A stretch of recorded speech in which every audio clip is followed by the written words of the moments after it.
Hey, you remember back a while ago when we were talking about using things off the car that all you asked is if I asked permission first? No, just no. Can I just finish? No. I can't finish. No, then I'll get it back. No, you'll get it back. I never do. I've already bought one on eBay. It's on its way. No, I don't know. No. It's not going to be as good. It's going to be something wrong. When do you think you'll be in next? I don't know why. No, I just wondered. What have you been doing? Well, you think it's going to be there before I get back. That's what you're thinking now, aren't you? So you probably won't be until Saturday or something. Okay. No, I might come in today. I don't want to take it. No, I know. That's a dead point. I was just wondering when we were going to get together. Maybe have breakfast or something. Hang on a second. What? Yeah. Yep. Gotta go. I got an estimate, buddy. Let me call you back. Bye. Oh, it's going to piss off. I'm really been blessed to have this car here. Last time, Mark and Cousin Dougie built out a 340 engine for the super rare 1 of 8 Inviolate 1971 Plymouth Cuda convertible. This time, our infamous 1970 Plum Crazy Challenger RT is ready for delivery, and just arriving to replace it is a 1970 Burnt Orange Challenger RT SE. Mark gives us the grand tour while reminiscing about the Purple Challenger's previous Plum Crazy owner. I'll give you 30 feet. 30? No, give me a gun. Give me a gun. You, Barbara.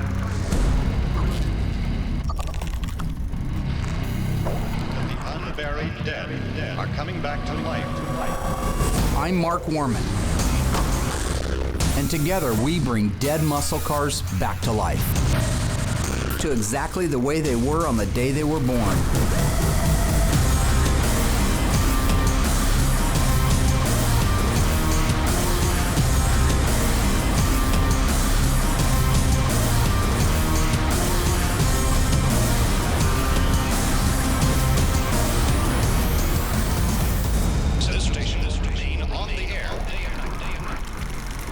So I want to take you out and show you a car that just came in. It's ironic a little bit because we're working on Challenge. It feels like Challenger week at Graveyard Cars, but this one was supposed to be here last week. It ended up showing up here this week. Had a client call a couple of months ago. I had a 70 Challenger RT Burnt Orange, wanted to have it restored. We talked about should we restore it, shouldn't we? Because it's a clean original car, but we came to the ultimate conclusion that it wasn't clean and original enough to just leave it alone. And he owns dealerships. He wants to put this on the showroom floor next to like a brand new Hellcat or a brand new Demon. So it needs to really look right. So we put a deal together, got the car moved out here. This is a really neat car. And I wanted to show some of the similarities between this car and actually our purple car. There's a lot of neat little things in there that, you know, our Mopar guys probably already know that stuff, but there's so many people that don't. And if you're gonna go out and buy a car, this might give you an idea what direction do I want to go. Do I like the formal back window? Do I like the formed headliner? Do I like what makes this car an SE?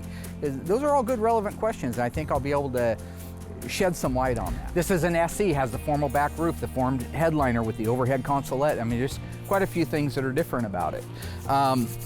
One of the things you'll notice right off the bat, my favorite color, burnt orange, FK5, Foxtrot Kilo 5. I love that color. And when I see it with this white longitudinal stripe, it reminds me so much of my Charger. My Charger was burnt orange with a white top. It wasn't a stripe car because it was just a regular Charger. So we'll talk about that first.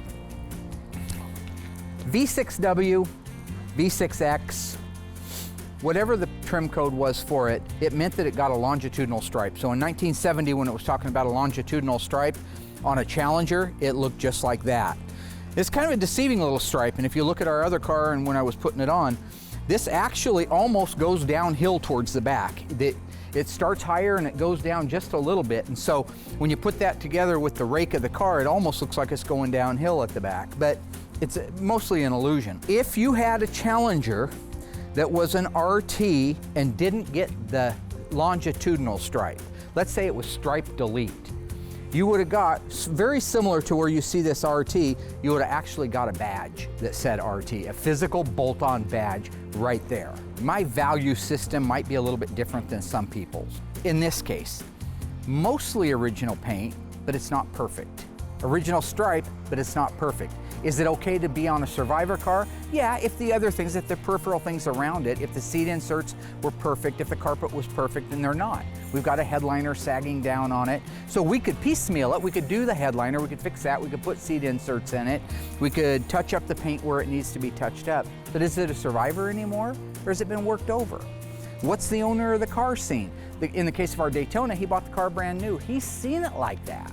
He knows what it looks like. He's not impressed anymore. He wants it to look the way it did when it rolled off the showroom floor. So all those kind of culminate in what decisions we make between leave it alone or restore. Our car inside, our purple car, it does not have a right-hand outside mirror. That's a cool option. In this particular case, since they're painted, it's G36 is the code. It gives you a left-hand remote and a right-hand non-remote painted the exact same color of the car. Could have also got it in chrome.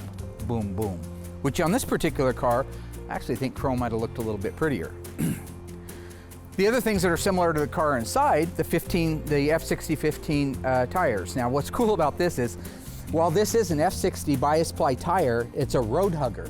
Those were never a factory option. They were available aftermarket. You could have gone down the next day and said, I'm not a Goodyear fan. I don't want the polyglass. I want the road huggers. And this is what you would have got. That's what makes that so cool.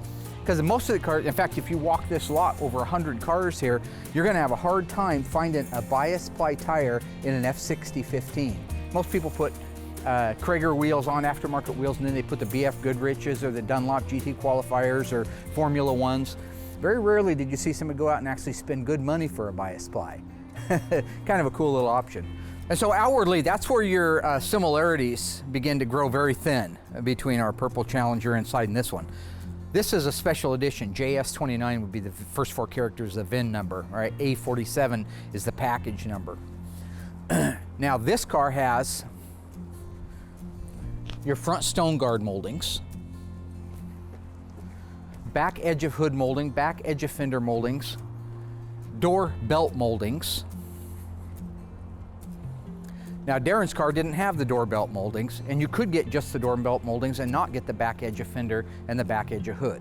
Our door handles are gonna be the same, all right, but again, belt molding on the quarter, belt molding on the door. So being a special edition car, again, an A47 is your alphanumeric code on your fender tag. If you wanna look that up, you'll see what comes standard with it. One of the things that comes standard with that package is the SE right here, the special edition door trim panels inside with the carpeted lower bottom, which I'll show you in a second. And that cool, like John Buck's car had, opera back window. I call it an opera window. It's a formal roof. It's a smaller back window. But if you look at that compared to a regular Challenger, there's quite a bit of difference between them. Probably the single coolest feature of an SE is that back window. It gives it a element of sophistication, I think, where most muscle cars don't have that.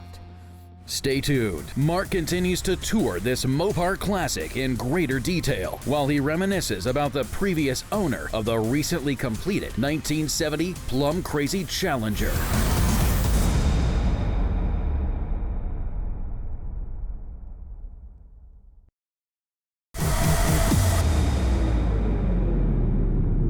This molding right here on the vinyl top is different for an SE than it is for a regular Challenger. It's a little bit wider, okay? The width on that compared to a regular one, this is again much wider than the non-SE. That's because there's another retaining strip down underneath there that this has to have the provision to be able to go over the top of. So it's really, again, unique pieces that at a glance you don't think are different. Both cars were flip-top gas cap, which was an option. So if you go back to our 1970 Challenger sunroof car, loaded with options, power sunroof, power windows, loaded everywhere, it still used a screw-on standard style gas cap. So this again, if the spring wasn't broke, it would have popped out on its own. And this one has the optional locking gas cap, which is a very rare option, but is called out on the broadcast sheet. You know, it's a lot of fun for me to point out the differences in these cars, but immediately I think of the older episodes of Graveyard Cars where I'd love to wind Daren up. Oh boy, thanks Mark. We didn't get to work on it all day Saturday as promised, and nothing's been done. Thank you very much, Mark. Well, guess what? I'll just work on it myself. What we're trying to do is hook up the starter wires, which were hooked up before, but mysteriously, you know, they grew legs and walked out of the shop. Geez, thanks a lot, Mark. See what he costs me all the time? So he costs 2 or 3 hours worth of work, plus all the problems, the grief, the anger. You know, I'm gonna need counseling for this. Like a dog in the back on their own turf is real tough, but out here, he's not gonna be so tough, I can guarantee it. He can carry on a conversation all by himself. I mean, Royal says I do that, but I'm not. I'm actually torturing somebody when I'm doing it. But you walk in the back room and he'll be in the bathroom and you, God, is somebody in there with him? He's carrying on both sides of a conversation. Like people have said, I should be running the show. It should be my show. And he should do what I say. He's riding around in his car with the heater on, watching TV in his car. He watches TV in his car. Daren wanted to run his car. He wanted to start the engine.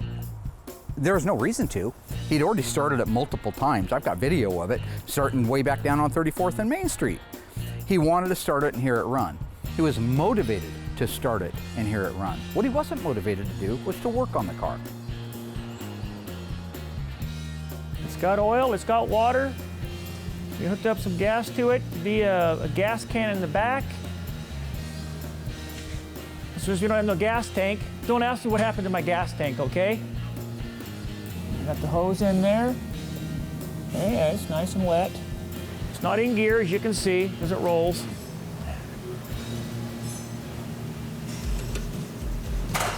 Oh, hello. Ooh, it's going to run. He wanted to get a car running that had no brakes. Not only did it have no brakes, had no lines going to the brakes. Okay, so what are you ready to do here? We're ready to start it. Had no steering. Wheels and tires were completely worn out and shot. No doors, no glass. Think it's gonna run? That's a question. Did you primer it or not? Yes. It was a go-kart, not even a go-kart. Go-karts are safer than that. And he had to get it running. Didn't care, that was his job to get that thing running. And that's exactly what we did.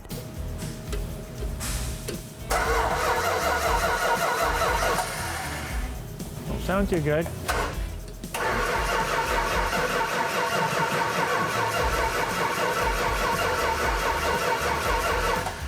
Got gas. Wait. What is that? I asked you to hook the coil up, you freak.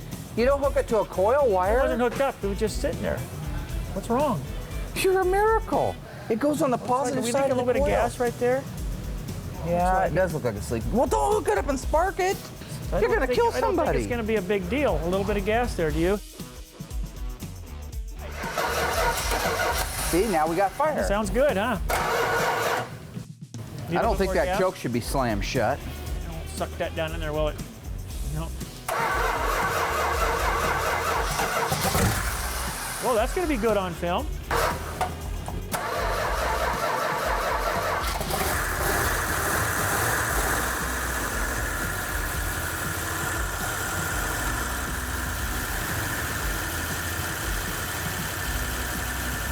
So what do you think? Sound pretty good?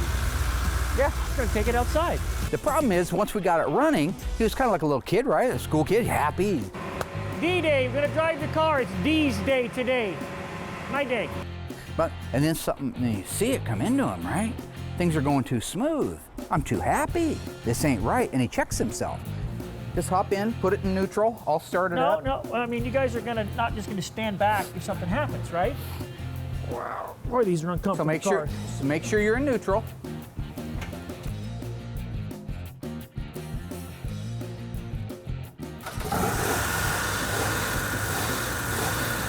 Okay, hang on. I want to set your idle up, okay? Let's just run through it one more time. And all of a sudden I look up and he disconnects the power to the engine. After it took me half an hour to prime it, get it running, and all I want to do is set the timing on it, he disconnects it. Why'd you do that? And the best part of all that, when you ask him why, he hasn't got a clue why. He doesn't even remember doing it. Now I don't want to start it. I'd like to smash your face in.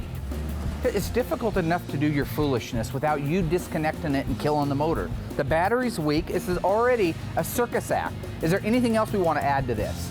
Would you like to juggle the gas tank on the roof? Beep, beep, beep.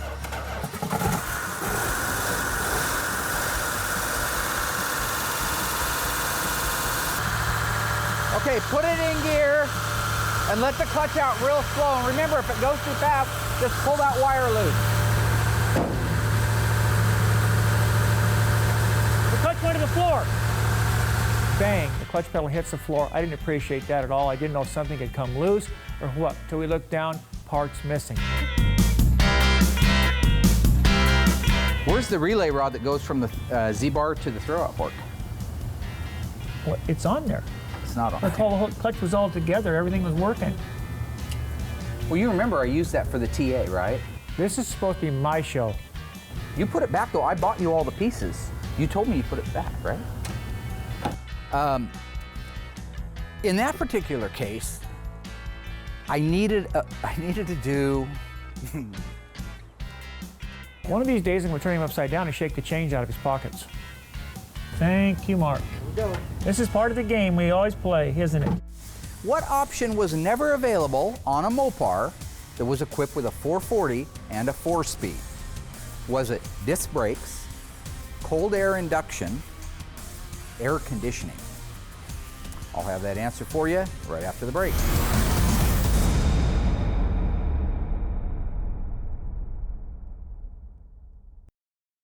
So what's your answer? You should know, I taught it to you before. What option could you not get, no matter how rich you were, no matter how influential you were, you could not get this option on a car that started life with a 440 and a 4-speed?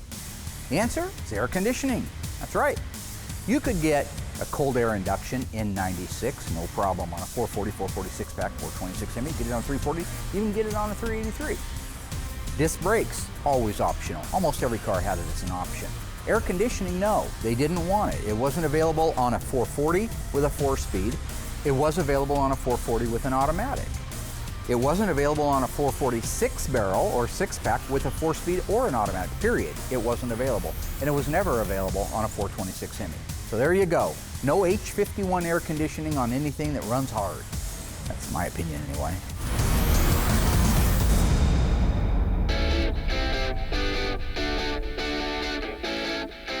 The badging, now this is interesting. This particular car, again, is very much like our purple car. It's the V6W, it's a white longitudinal stripe. Optional would have been a transverse or the bumblebee stripe, all right? That would have gone right across the back here, faded down the side, and just like in our purple sunroof car, it ends right here. In this case, it doesn't have that back here. Even if it did have that back here, even if it was a bumblebee car, it still would have got the Challenger badge and the RT badge. And so our purple car inside also has the Challenger and the RT. So what this is a one-piece aluminum molding, all right? It's fairly wide. I don't have the keys to it, but it goes from here to here. You'll notice it has the argent silver, very similar to the argent you see in the grille of a 1970 Cuda. Standard on all special edition models, all JS29 cars, you would have got that. You couldn't get it without it. But you could get a regular Challenger and order that and add it to it. So like I had a 6-cylinder 70 Dodge Challenger, nothing car, 6-cylinder, 3 on the floor, not an option anywhere, except it had that crazy molding on there. So you never quite know. So outwardly, those are the main differences and similarities between an SE and a non-SE car. Things are about to change fast because we're going to take a look underneath the hood. Pop-up spring's missing on this one. All right, when you take a look underneath here, not only is there a big difference because it's a 426 Hemi, but somebody's already been here on this one, all right? So, meaning you've got the Acel coil, dual point coil, you've got the air cleaner that's been chromed, the valve covers that are chromed. This is all supposed to be different. This is supposed to be Hemi orange, valve covers are wrinkle black. This is supposed to be a dual point distributor, press light dual point distributor. Now, oddly enough, the same radiator. You got your 2998 956, that's the same one on all 70 non-air conditioning 26-inch. So our purple car inside has that.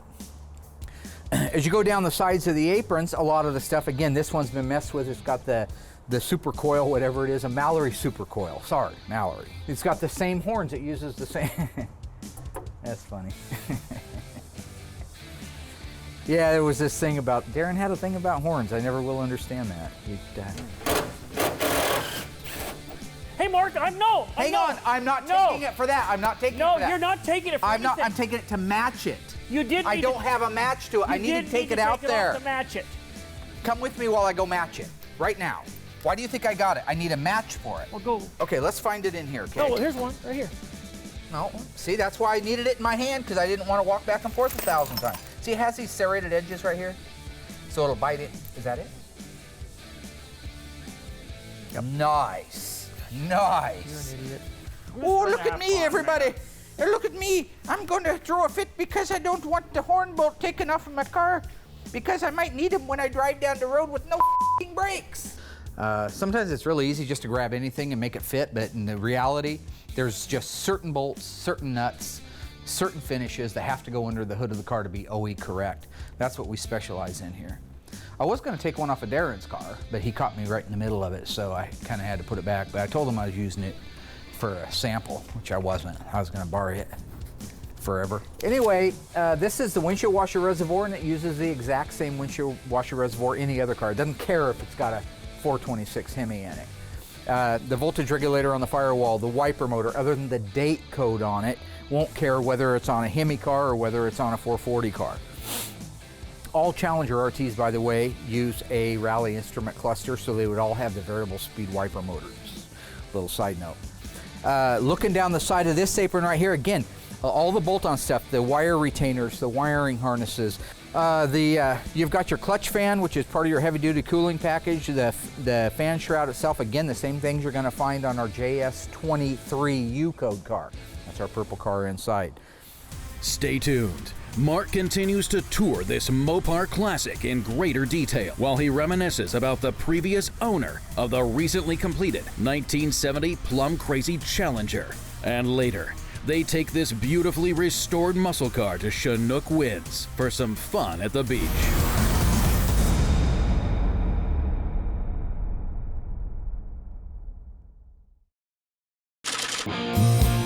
So we're going to be a little curveball today. We're going to look at my car and see where we need to go forward with the restoration process.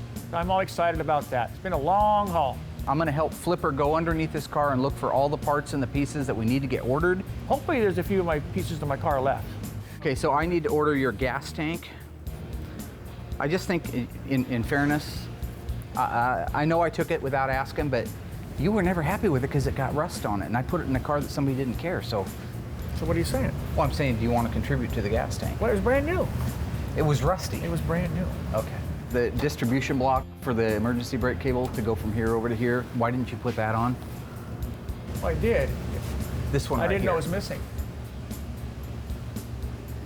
I thought we had kind of an open communication about, you know, what I could use as long as I replaced it type of thing. Where's all the nuts for the seats? Let me guess, I took those too. Surprised there's still two of them on there, actually. Why would I take your nuts? Because you don't have any for yourself. Where's the bolts that hold the heat shields on? And don't say I took them.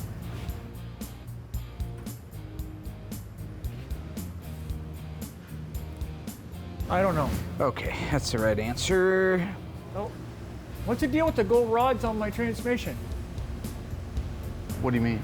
Well, they're not right. They're supposed to be black, and those aren't the original rods. I thought you Thought me what? I thought you knew that. No.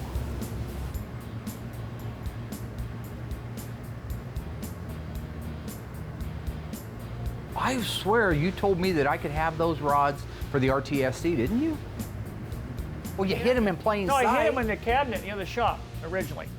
This meeting started off with good intentions, but now it looks like I'm gonna have to buy more parts for my car that were stolen by Mark. So just make sure that when you take the car apart that you inventory every single part what for about it. the front sway bar? It's missing. Huh? I think it's not right that you make me a scapegoat for everything missing on your car, okay? Yeah, I took the sway bar. I took the sway bar. I thought he knew I took the sway bar. I took the shift rods. The front sway bar. They had a front sway bar on these cars. Oh boy. Yeah, that meeting went real well, didn't it? Gee, Christmas. So as always, I'm put back further and further on the back burner because now we got to get past the parts that are missing. Again, more parts that are missing, stolen. You know, pilfered is a good word for it. So far, Mark has introduced us to the newly arrived 1970 Burnt Orange Challenger RTSE, while reminiscing about old friends. Now he finishes up the muscle car's grand tour before heading up to Chinook Winds to reveal the recently finished 1970 Plum Crazy Challenger RT. Hinge is the same, hood's the same, depending on when the hood was made. We've talked about crush zones before. But the rest of it, pretty much the same. You look at your grill, a 70 Challenger RT grill is a 70 Challenger RT grill. No matter how you slice it, it comes up JS. And now, an interesting thing about this one, I've been picking a little bit on the purple car. So the purple car, yeah, it's a 444 speed, one of 916 made. It's a very rare car. This particular car being an RT SC with a 426 Hemi, you would expect it has the whole enchilada thrown at it in the way of options. Let me show you one option it doesn't have, which is this was standard, but most people that would plunk the option and put a 426 Hemi would want to stop. This guy didn't care too much about it. Manual drum brakes. Our 444 speed car inside has power disc brakes, which gives you an automatic 10-inch rear drum. This particular thing has 11-inch manual drums all the way around.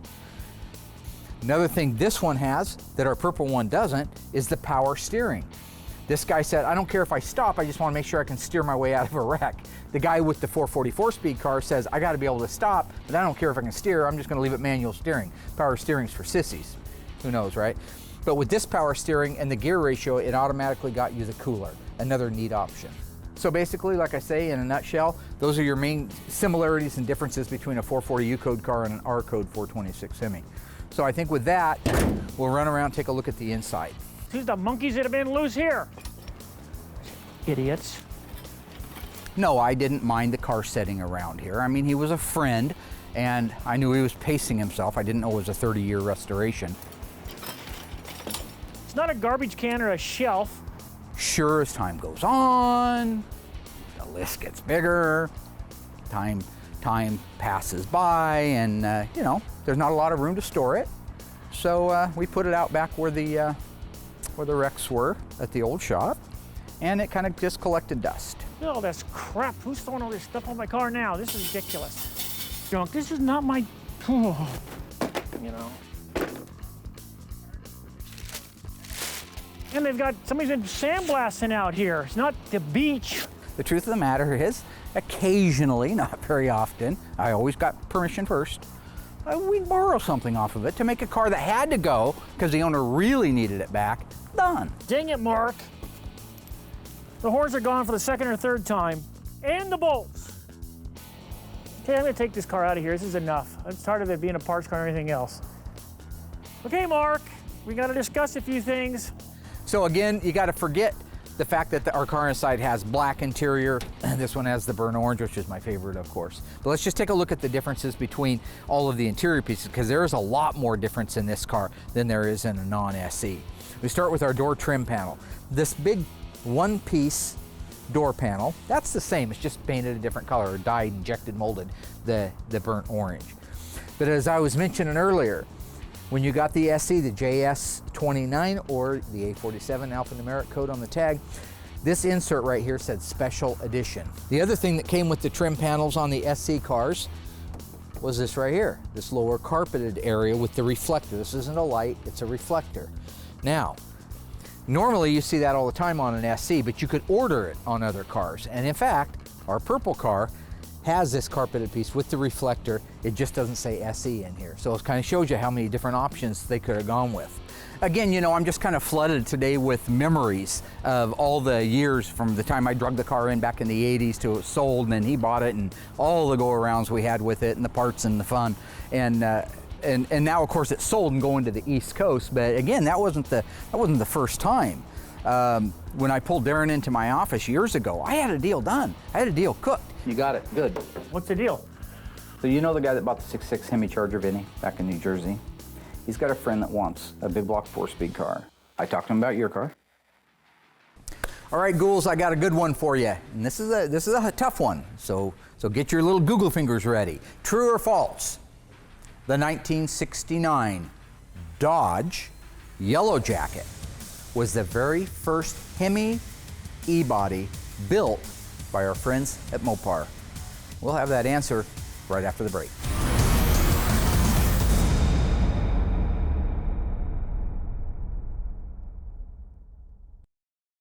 All right, ghouls, this is the tricky one. True or false? Was the 1969 Dodge Yellow Jacket the very first Hemi-powered E-body ever made? It was. It's true. That car was built for the show car circuit. It was painted orange and black originally, and they loaded it with options. That car had every option imaginable. Anything you could get was on that car. Now later it was repainted, and it was named the Diamante, which also traveled the circuit. That car, today, historically, is the most valuable Mopar muscle car on the planet.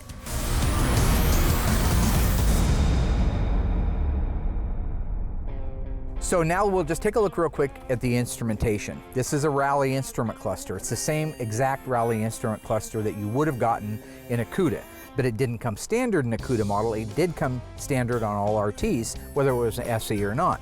In 70 and 71, even into 72, they had the 8,000 RPM tachometer, the full instrumentation gauges. You had your fuel, your oil, your temp, your alternator. Over on the right, you had your clock. Over here, you have the cool 150 mile an hour speedometer. This left switch panel right here, this is exactly like the one that we have inside, because there's not a rear defogger in either car. Neither car are optioned with that. If it was, there'd be another cutout right here, same exact looking setup, except it would say rear defogger, and it would be a switch that would come on and turn on a fogger that went in the back window and actually defog the back glass. That hole, if it existed on a switch panel, could have also been for a convertible top. If you had a power convertible top in a car, you wouldn't have had a rear defogger, but you would have had that switch right there. Both cars are non-air conditioning because the H51 was not available on a 426 Hemi or a 440 with a 4-speed. If you had a 440 with an automatic, you could add H51 air conditioning, but neither of these two engine combinations would have allowed you air conditioning. That's why it's not there. One of the neatest options, the car inside has a standard steering wheel. This is what they called the rim blow steering wheel. You see this brushed, finished aluminum spoke? You got the color keyed center with the word Dodge. You go to hit that, that's not a horn. And right now the battery's not connected on it, so I can't show you. But if you go here, you see this little ring, this little black ring right here. When you'd press that, and this one's hard as a rock, so we'll have to restore it. But if you press that and squeezed it, it would make your horn go off. Ironically, our 1970 Maverick, when I was a kid, had a rim blow style wheel. It was different shape, but it would have still been the same principle, where it had this contact ring around the inside of the wheel. That's a really neat option. This car's an automatic. Obviously, our car inside is a 4-speed. Both console shifts, but this one's an automatic, which uses your slapstick. We go up high here, we see our formed headliner. So this isn't the typical grainy headliner that uses the crossbows. This is a one-piece fiberboard, masonite type of board. It has a material, very unique material, stretched over it, and that's why it's sagging. That's one of the problems the SEs had. They would let go from the heat and the moisture after a period of time. This is your overhead consolette, C26 on your option code. This is really cool. This has a low fuel, fasten seat belt, and door ajar warning lights right up here in this little area. Just one of the neatest little options. My cousin had a 70 grand coupe. It also uses that same overhead consolette. Just kind of a cool thing to see. Again, adds a bit of sophistication to a really cool muscle car. So you know what, at the end of the day, they're very similar, but in the same token, they're worlds apart. This is a cool car. The car we're doing in there is a cool car. And it's always fun for me to come out and go through these like this because keeps your brain quick, keeps you clever, keeps you remembering what you're supposed to be remembering, and at the same time, it's kind of a fun trip down memory lane. Again, you know, I'm just kind of flooded today with memories of all the years from the time I drug the car in back in the 80s to it sold, and then he bought it, and all the go-arounds we had with it, and the parts and the fun. And now, of course, it's sold and going to the East Coast. But again, that wasn't the first time. When I pulled Daren into my office years ago, I had a deal done. I had a deal cooked. You got it, good. What's the deal? So you know the guy that bought the 6.6 Hemi Challenger Vinny back in New Jersey? He's got a friend that wants a big block 4-speed car. I talked to him about your car. I didn't figure you'd care if I did, and he wants to buy it as long as I can restore it for the number that I gave him, which is a very affordable price, but I'm not going to share that with you because it's none of your business. Will you sell your car right now? He will give you $35,000. We will wire it to you tomorrow. I thought you said you wanted to buy it. He will give you 35,000 USD. Well, I'll have to think about it. No, you're not. I already told him you'd take it. You're not thinking about anything. Mark, you're just trying to welch on all of our other agreements. So if your car's worth $20,000, I'm giving you an extra $15,000, which is way more than I would owe you for those parts on the car. So I factored all that in. I really do want to think about it. Okay, you know what? Think about it. I understand it's a big thing. You're never going to work on the car, but I understand you don't know that. Denial ain't just a river in Egypt. Believe me, you're floating that thing. Decides he'd call me up and say, hey, Mark. Wellby's. Hey, this is Darren. Yes, sir.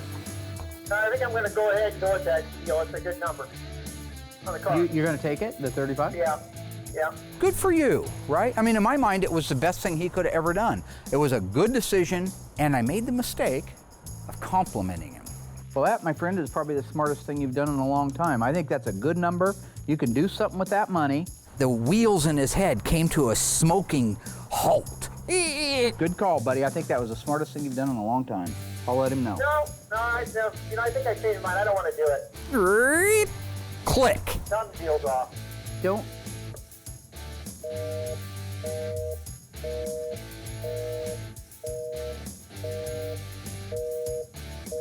You know, after that deal unwound, it was 3 years, 2.5 years probably before the next one came around. But by that time, we had already had kind of our parting of the ways. Things weren't so great between us. And he knew he was never going to do the car. So, and he knew the number was really good. And so he just decided he would take it, and that's what he did.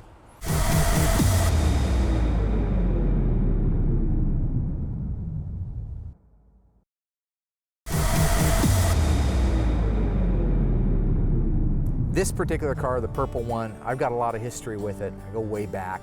It was a car that was brought in, that was talked about, the whole shtick that we used to do about parts missing and things like that. Yeah, it was meant to be entertaining. There was some truth in it. I would borrow parts from time to time. Always returned them, so don't try to.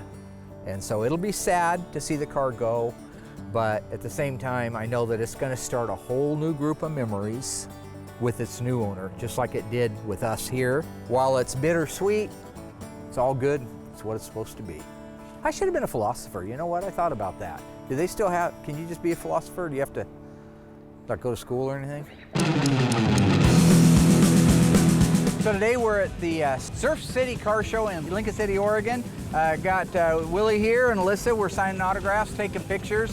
Right now there's a couple 100,000 people waiting all the way back over almost to...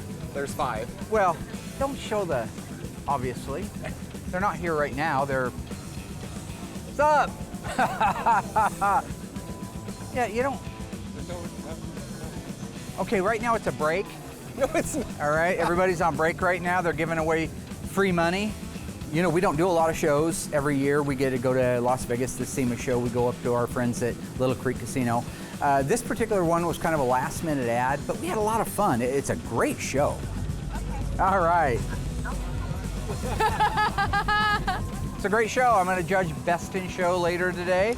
It's what I do. They wanted the best car guy to judge the best car. So. And he didn't show up, so then they got hold of Mark to do it.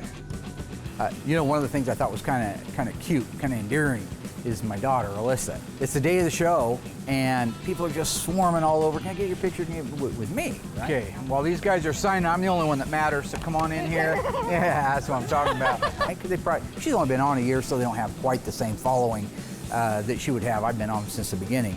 So they're doing all these photo op, really cool people. And all of a sudden, I notice that she's kind of bored, gets up and starts walking around the show, asking people if she can get her picture with them.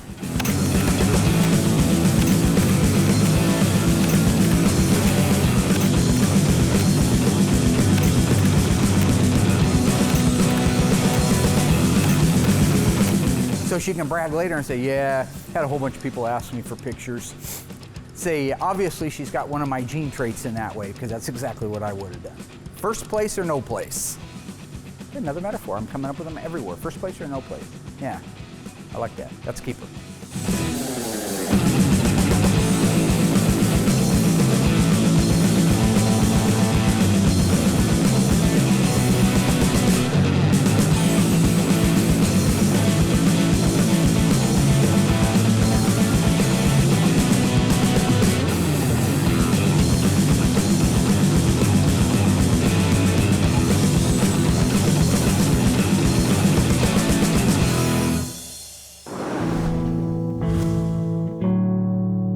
You know, when a car leaves that you've spent so much time on, it's always a little bittersweet because, I mean, I do love the cars. I don't do this for any reason except for the passion of the cars, and along the way, of course, you touch a lot of lives. It is sad to see it go, but it's going to a great home. What a gorgeous truck. Thank you. Is this brand new? The truck's about 14 months old, the trailer's about 4 months old. Wow. This is here to pick up our 1970 Dodge Challenger RT. This is a 440 4-speed. They built 916 of these cars total. Probably the only one that's purple with a white stripe and a black top and leather interior. This is the one I drug in from Philomath, Oregon about 20 years ago, maybe 25. The good news is that it's going to a great home, really nice guy that bought it, and the car's just beautiful right now. So in about a week, it'll be home in Long Island under new ownership, but we're gonna miss her around here. This kind of re-kick-started me back into the Mopars after I got out when I was in my mid-20s. I got this was probably the second Mopar I bought when I opened Welby's over on Olympic Street back in '85. I think I bought the car around '88.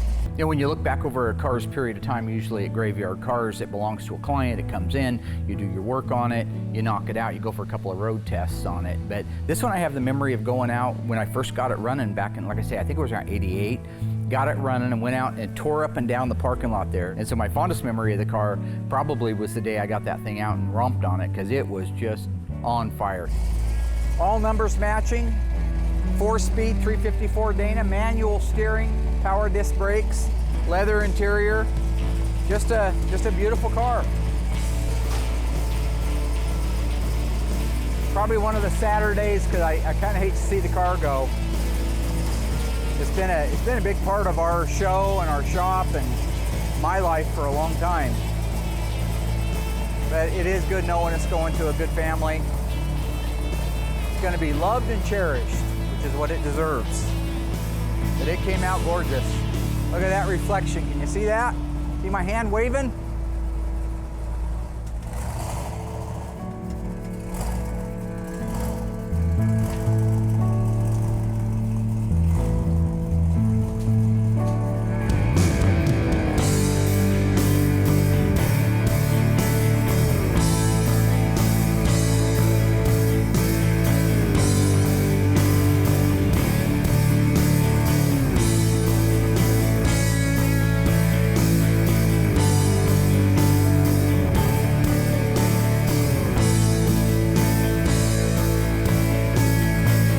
But then on the other side, you got to wave goodbye, right? It's loaded up on the truck.